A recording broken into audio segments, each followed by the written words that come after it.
Alternate picking, always my weakness. So, can I get through a video? Can I not go off on tangents, rattling on about shit that has no relation to what the video is about, which is alternate picking? I'm gonna try my hardest. I'm gonna try my best today. Alternate picking, not sweep picking, not legato, not hybrid picking. Straight up alternate picking. A bunch of different ways you can work on this, and I'm just gonna rip through a lot of them. First of all, how you hold your pick is very important. And I've talked about this in the past, but I have like 5, 8, 27 million zillion videos. Some people kind of hold it like this, which I hate, which I can't do personally. I was going to say I hate it. If they play like that, that's great. Of course, you want to do what's comfortable, but down the road, it might be hindering your performance. So, I hold my, I relax my hand. Your hand just kind of, your hand isn't like this relaxed, right? It's like this. If you just relax it sideways, and I just kind of put my pick in there. That's it. There's no, and I might shift it a bit, but so at the end of the day, it's kind of like that. Just barely the tip is showing. And that's all I need.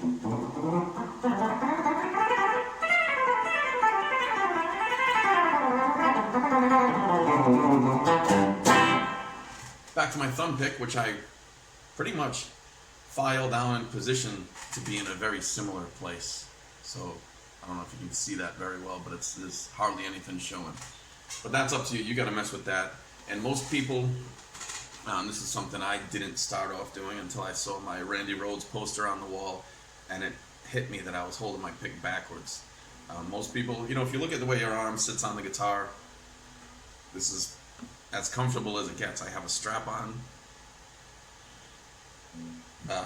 My hand's just kind of dangling here. Now there are guys who come at it, some of the bluegrass flat picker guys will pick flat, straight on, and they sound great. It's just that I don't see how. Well, yeah, I guess like I think as like a pendulum swings, I think your hand's gonna. I don't see how you're gonna stay flat all the time. Maybe some guys do it. I don't know, but I like maybe that's a 45-degree angle or so. My picks, the way my picks hit the strings, and again, it's so pointy, it's not scraping. I'm just using the tip. I always have my file here, so I will almost every day I kind of trim this down to make it a little more pointy, so it's like a little diamond. Enough about your picks. What the hell am I supposed to practice? All right, so you're holding your pick, you're comfortable, you got your guitar. I'm telling you, play with a strap. Don't do this. This is the worst. My shoulder's so messed up from doing that. All right. First, you need to just alternate pick. Pick one note. And get comfortable. Where you pick is going to make a difference. If you pick down here towards the bridge, it's going to be brighter, which you want a lot of the time. And up here, it's going to be warmer and fatter, which you want a lot of the time. Here's right in the middle. You have to learn to do it everywhere, but start wherever it's comfortable. And I would just do that on all the strings. You can stay on the same fret.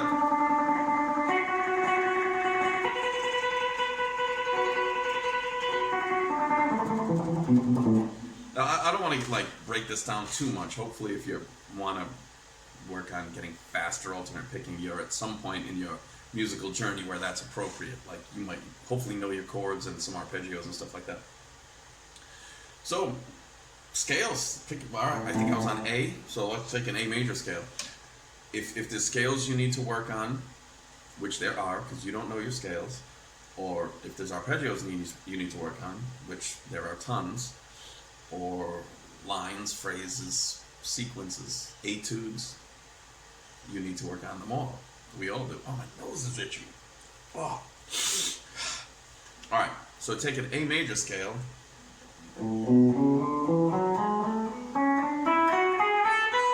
Doesn't matter how you finger it, whatever you want. Alternate pick it. Down, up, straight. Very straight.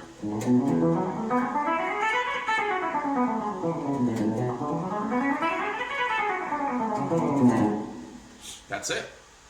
All right, lesson's over. I'm joking. Now you can do other things. You can pick each note twice.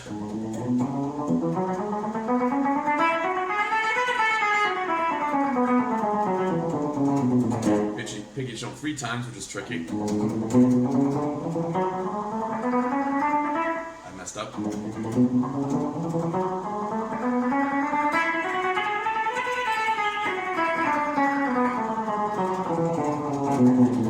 I had to focus very hard not to mess that up because I'm not playing. Normally I play my scales 3 notes per string,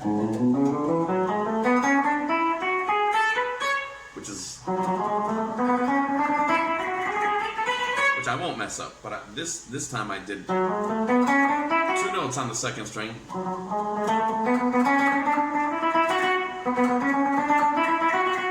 which put me in a weird picking place. But that's exactly what you want. You want your practicing to be more difficult than the real world. That's why it's practice. It's like training. You want to be ready for all the stuff, all those crazy ideas you have when you're on stage. You want to be able to execute them flawlessly. That never happens. All right, so you can take a scale or an arpeggio, like let's take an A7 arpeggio. You can just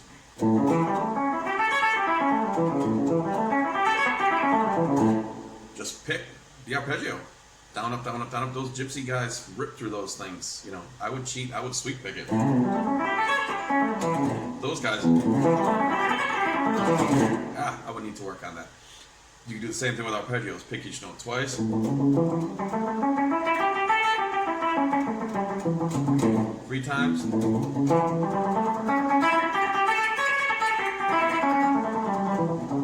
4 times, 5 times, 6 times. That that enables you to do more like speed-oriented stuff. The more times you pick a note or a string, the more it becomes more of a speed thing. The more switching strings you're doing, it becomes like it becomes something else. Like pentatonic scales, those are 2 note per string, so those are very tricky because there's a lot of switching. Where one of the things, if you want to just get fast, I mean, you can just do that, or you could just do that.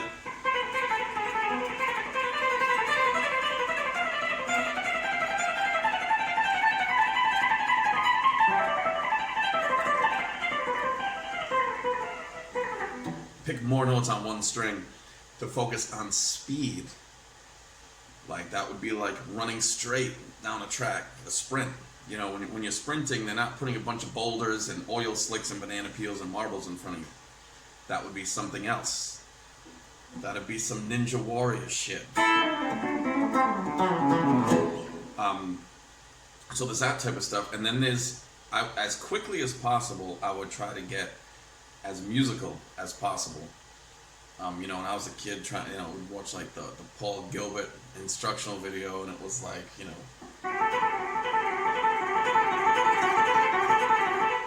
like the rock stuff back in the day was just that. That'd be the lesson. Oh, play these 4 notes up and down as fast as you can. Which, you know, I can't imagine another instrument like if there was some Coltrane lesson out there somewhere. I can't imagine him going, just play E, F, G, A up and down as fast as you can. It's not going to happen. Can you imagine Bill Evans? Can you imagine Mozart? Like with all this music in the world, all this beauty, all this stuff, all this this technique that's enabling you to play all this stuff, just going, all right, you don't hear it. You only hear it on guitar from guitar players in that genre, in that world, which is not so much the real world, thank God. So you can do that stuff. You can take pieces of scales.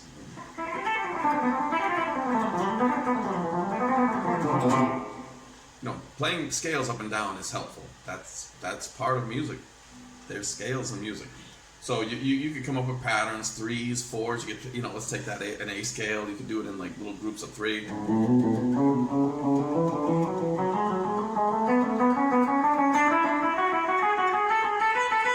Fours.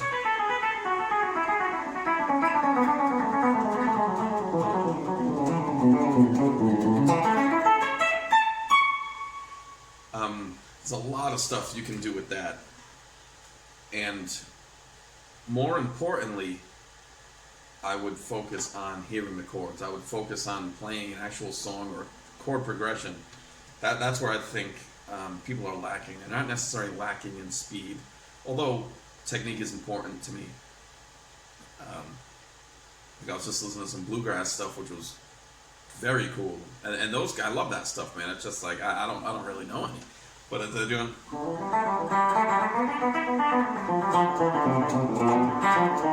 like they do these, streams of notes, outlining the chords.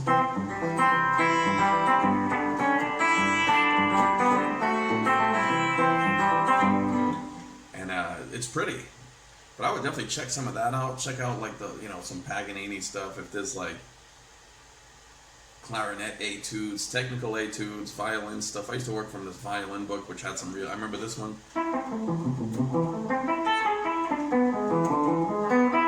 Whoa.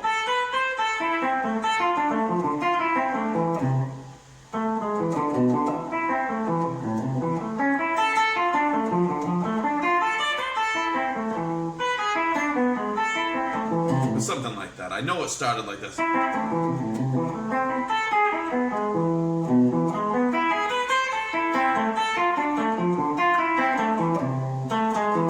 Something like that. They're just pretty. I mean, what would you rather do? Work on that or...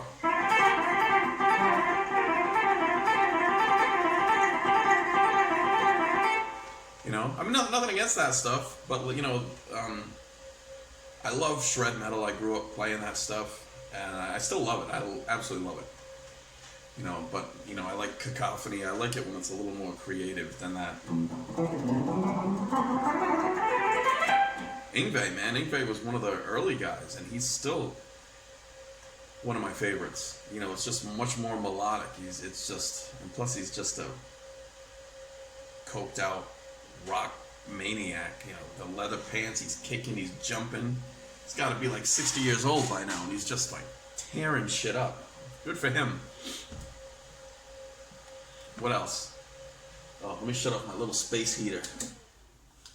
Oh, it's so much colder in here now. Damn it. But in short, this video is probably already like 48 minutes long, and I really haven't shown you anything. Typical. Number one, forget about picking. Figure out stuff you need to learn. If it's arpeggios, you can combine the arpeggios and alternate picking, or sweep picking, or legato, whatever technique you want to work on. There's no real point in working on just a technique. There's always because you're working on a technique for a reason, a musical reason, hopefully. So you're not working on it to show off how fast you can play up and down four notes. You're working on it to hopefully augment your musical choices and your abilities to execute those musical choices. So whatever you need to work on, if it's melodic minor, if it's 2/5s, if I'm doing like jazz stuff and I want to come up with some new 2/5s, I'll come up with new 2/5s. I'll like say 2/5 to D. I might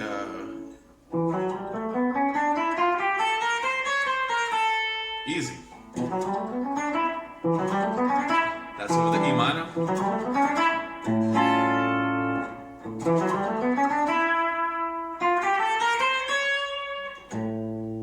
That's the altered to the A.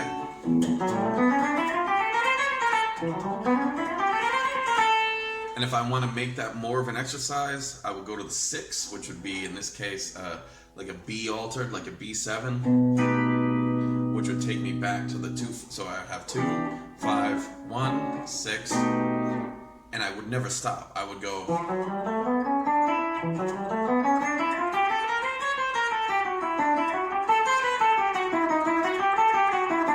Whoa. And I would just come up with. Let's just do it. I'll show you exactly what I do because I don't know what I'm doing.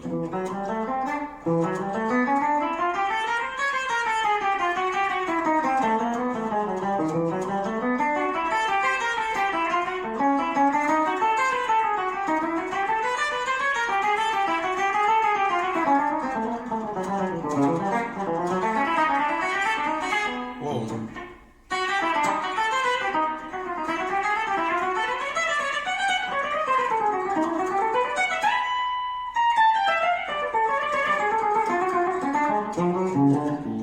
And I would just come up with those lines. I would come up with something I could actually remember, and I would just rip them.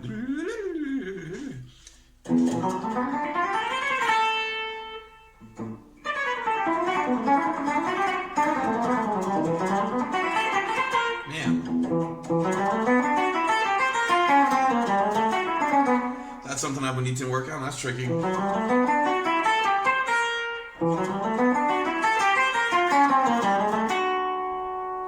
And by the way, I have this bright sound. I have it on the bridge pickup.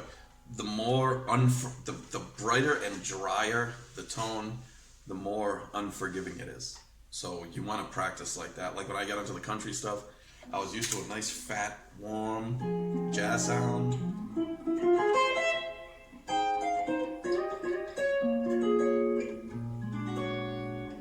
Oh, I can play it. It's pleasant, and then you do this. It's hard.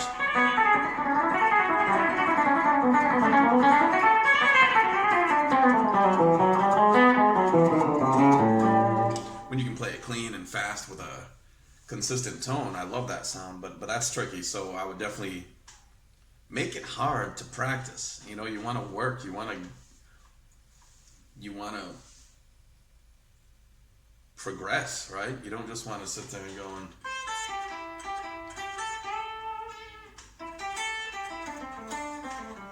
like just noodle and make noise, because the next day you won't be any better. If you put the metronome on and do something at 100, and the next day you're doing it at 104, you just got better. You know, if it's like running or powerlifting or whatever, learning a language, you learn new words. If you keep saying the same 3 words in Chinese, you're not going to know 20 words next week. You know, so you want to make it hard, and you want to make it appropriate for what you're doing. If you're a metal guy, you know, you might be working on alternate picking with all kinds of.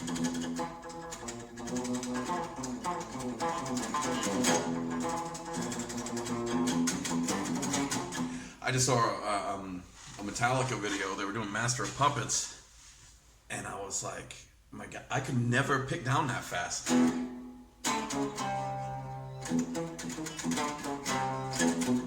I always played it.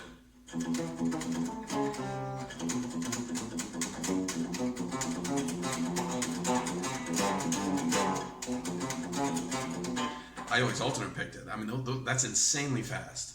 Same thing with like Sanitarium. I remember that one. I never picked down that fast. So if that was important to me, I would work on picking down. I would put the metronome on like 90. And by the way, one more thing. Jesus Christ, how long is this? Oh my God. These videos are like consistently pushing 20 minutes, and I could probably show everything I show in like 1 minute.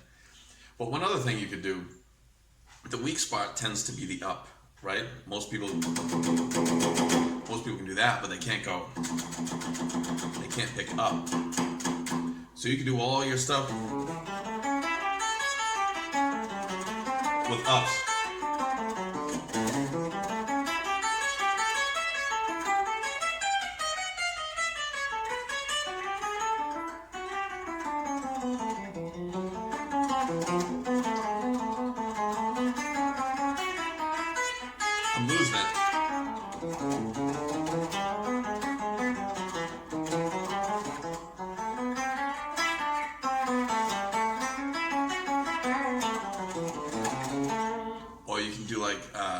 You can also do little bursts if you want to like sprinting. You want to do little bursts of speed.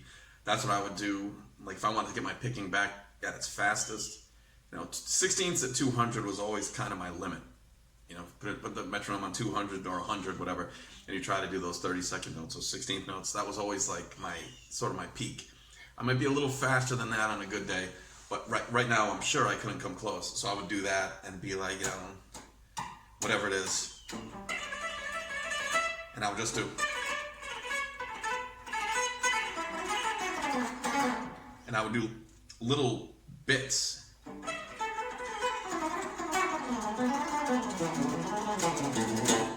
Like that's below 200.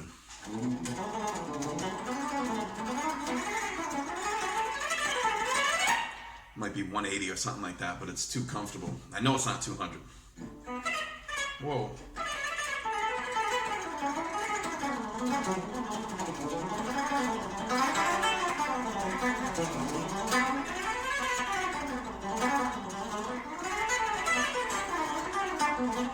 Ah.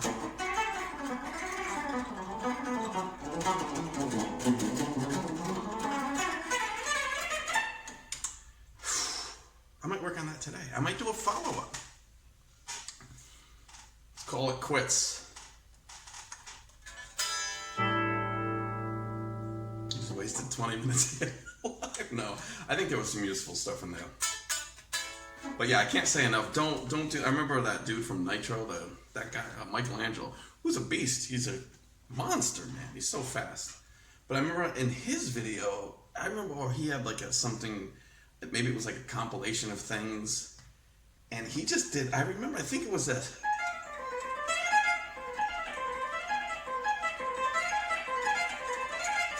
I don't know. It was something like that, and I just remember being like, oh my God.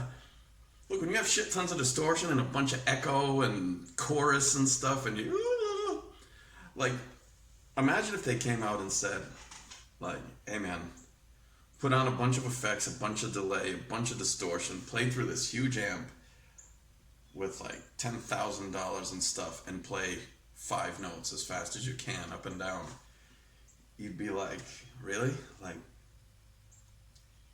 and if you ever doubt that, just listen to real music. Listen to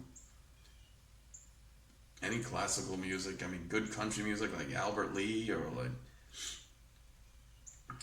Ricky Skaggs, all those like mandolin players and crazy banjo players, and any of the classical stuff. It's all the stuff that Itzhak Perlman's done. There's just so much great stuff out there, and you can take from that as opposed to just going,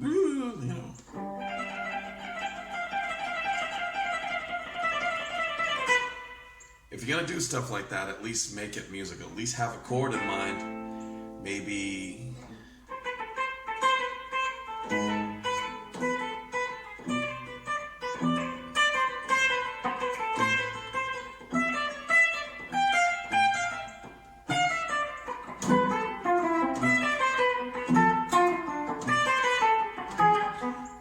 Have something in mind, and you can kind of get into some counterpoint stuff, at least that type of feel, like even something simple like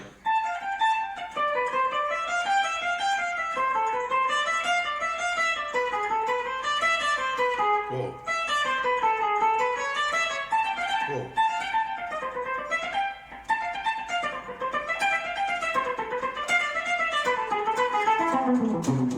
like that. I could practice that as movement. But if you're just going,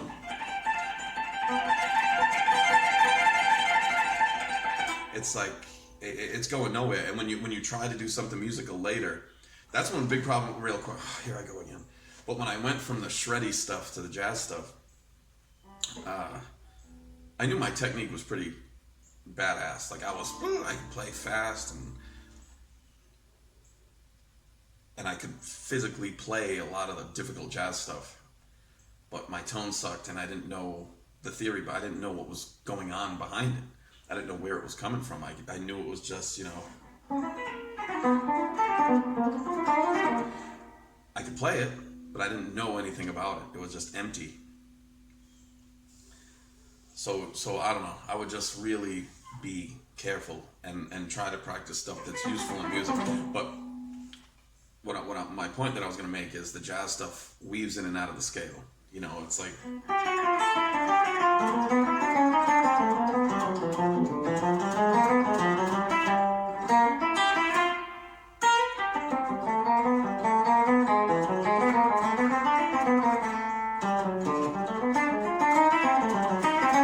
all that, like it's weaving in and out, whereas metal stuff tends to be well,